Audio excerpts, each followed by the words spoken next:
ওকে, তো আজকে আমরা কথা বলবো মালয়েশিয়া স্টুডেন্ট ভিসা নিয়ে, ঠিক আছে? মালয়েশিয়া স্টুডেন্ট ভিসায় আপনি কেন যাবেন? গেলে কি হবে? ঠিক আছে? এখানে গেলে আপনি কতটুকু লাভবান হবেন? পড়াশোনার ফ্যাসিলিটিগুলা কি, কি? এখান থেকে কি আপনি বাইরের দেশের জন্য মুভ করতে পারবেন? স্পাউস নিয়ে যেতে পারবেন? টোটাল এই ডিপ ডিটেইলস আমি এই ভিডিওতে আপনাদের সাথে হইলে গিয়ে আলোচনা করব, ঠিক আছে? তো সর্বপ্রথম কথা হইলে গিয়া আপনি মালয়েশিয়া যেতে চান, কারা এলিজিবল? মানে কারা, কারা যেতে পারবে ওইখানে? এখানে কি কি কোর্স আপনার অ্যাভেলেবেল আছে, কি কি কোর্সের জন্য আমরা বাংলাদেশ থেকে হলে কি মালয়েশিয়া স্টাডি করার জন্য হলে আমরা যেতে পারবো। তো সর্বপ্রথম হলো কি আপনি মানে যারা এসএসসি পরীক্ষা দিচ্ছেন, ঠিক আছে, আপনার মাদ্রাসা লাইনে যারা দাখিল দিচ্ছেন, ঠিক আছে, তাদের জন্য হলো কি আপনার foundation course and diploma course available আছে। আপনি যে কোনো একটা চুজ কইরা আপনি উচ্চশিক্ষার জন্য আপনি মালয়েশিয়া যেতে পারেন, ঠিক আছে। তো সেকেন্ড থিং হলো গিয়ে যারা এইচএসসি দিচ্ছে তারা ব্যাচেলর প্রোগ্রামের জন্য যেতে পারবেন, বাট ব্যাচেলর প্রোগ্রামের সব থেকে বড় সুবিধা হলো গিয়া আপনি যখন ব্যাচেলর প্রোগ্রামের জন্য যাবেন, ওইখানে যদি ভালো ভার্সিটি থাকে বা ভালো ভার্সিটিতে যান আপনি, ওইখান থেকে ক্রেডিট ট্রান্সফার করে বিশ্বের আপনার যে কোনো দেশে হলে আপনি ক্রেডিট ট্রান্সফার কইরা আপনি মালয়েশিয়া থেকে মুভ করতে পারবেন।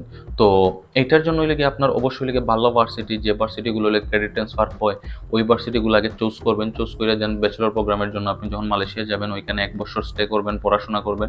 পড়াশোনা করার পর ওইখান থেকে হলে আপনি মুভ করতে পারবেন। ওইটা হলে সব থেকে বেস্ট একটা অপশন, ট্রানজিট পয়েন্ট হিসাবে হলে মালয়েশিয়াটা আপনি ইউজ করতে পারেন, ঠিক আছে। সব থেকে বড় সুবিধা হইলে কি আপনার এখানে কোনো আইএলসের কোনো ঝামেলা নাই, আইএলস লাগবে না।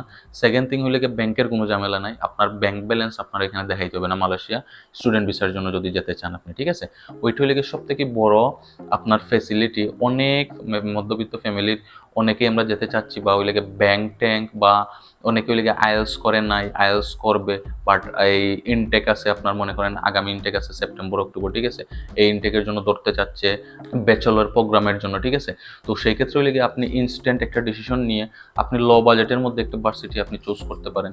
এখানে লো বাজেট, আপনার মিডিয়াম বাজেট, আপনি হাই বাজেটের মধ্যে আপনি অনেক ভার্সিটিগুলো পাবেন, প্রাইভেট ভার্সিটিগুলো পাবেন। তো এখানে হলে গিয়ে ভার্সিটিগুলো আপনি চুজ করতে হবে ভালো করে, ঠিক আছে। এইটা হলে গিয়ে সব থেকে বড় কথা। সেকেন্ড থিং হলে কি আপনার যারা মাস্টার্স এন্ড পিএইচডির জন্য যেতে চাচ্ছেন তারা হলে গিয়া স্পাউস নিয়ে আপনি যেতে পারবেন, ঠিক আছে।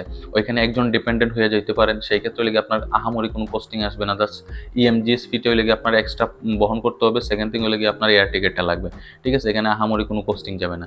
আপনার কম বাজেটের মধ্যে মালয়েশিয়া হলে গিয়ে আপনার জন্য একটা বেস্ট অপশন, আর বেস্ট ট্রানজিট পয়েন্ট হিসাবে হলে গিয়ে আপনি মালয়েশিয়াটা হলে আপনি চুজ করতে পারেন, ঠিক আছে। তো আমি এক ভিডিওতে সবকিছু আলোচনা করব না, আমি ধাপে ধাপে মালয়েশিয়া নিয়ে একটা একটা করে ভিডিও দিব। কিভাবে আপনি ইএমজিএস ফি আপনি পেমেন্ট করবেন, কিভাবে বলে আপনার টিউশন ফি পেমেন্ট করবেন, কোন ভার্সিটিগুলার র্যাঙ্ক মালয়েশিয়ার মধ্যে টপ 10-এর মধ্যে কত আছে, কোন ভার্সিটিগুলো লেগে আপনার ক্রেডিট ট্রান্সফার করে, ঠিক আছে। এ টু জেড একটা একটা করে আমি ভিডিও আপলোড করব। আপনাদের যদি কোনো কোয়েকশন থাকে মালয়েশিয়া স্টুডেন্ট ভিসা নিয়ে, ভার্সিটি ক্যাটাগরি নিয়ে, মানে যে কোয়েকশনগুলো আছে সবগুলো আপনি আমার কমেন্ট বক্সে জানিয়ে দিন, ট্রাই করবো লেগে ওইটার রিপ্লাই দেওয়ার জন্য। তো আজকে এতটুকুই। মানে এক ভিডিওতে সব কিছু লেগে আমার কাভার দেওয়া সম্ভব না, আমি জাস্ট একটা সামারি বলছি। আমি নেক্সট ভিডিওতে ধাপে ধাপে স্পেসিফিকভাবে আমি লেগে একটা একটা করে ভিডিও আপলোড করবো, ঠিক আছে। তো আজকে এতটুকুই। Thank you.